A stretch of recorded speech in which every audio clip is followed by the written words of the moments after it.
Okay, I'm going to show you how I've figured out to enter in penalties for our unique circumstance that we use running time and the clock doesn't stop at a penalty. So the first thing that we need to do and understand the P that is next to the 2 here indicates that the penalty clocks are connected to the game clock. So for entering it in with the time running, we're going to need to disconnect the clocks. And in the circumstance where there's no penalty at all, it's a good idea to shut that off. And to do that, we're just going to press right here where it says Start Stop Penalty. So I'm going to press that button. That'll shut that P off. Now we can start the clock. We show the clock is running. And now we'll enter in a guessed penalty. So the whistle has blown. Clock continues to run.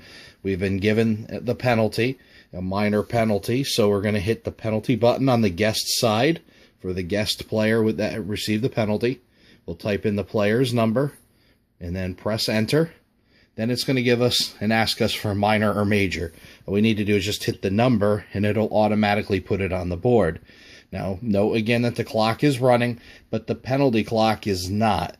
It is still sitting at 2. So now we're waiting for the puck drop, and at the next puck drop, we'll press that Start Stop Penalty button again.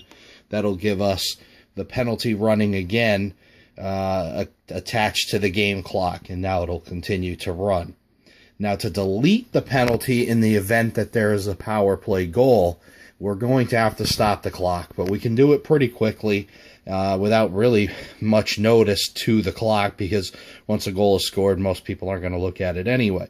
So what we're going to do to delete that penalty for the guest is we're going to hit the Start Stop button and stop the clock, go over, press delete, and then we're just going to select 1.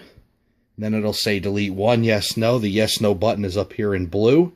Press yes, enter, and then start stop again. And then once we're done with that, we can turn that P off again. That way, if we have to enter in another penalty, it prevents us from forgetting to disconnect the penalty clocks from the game clocks.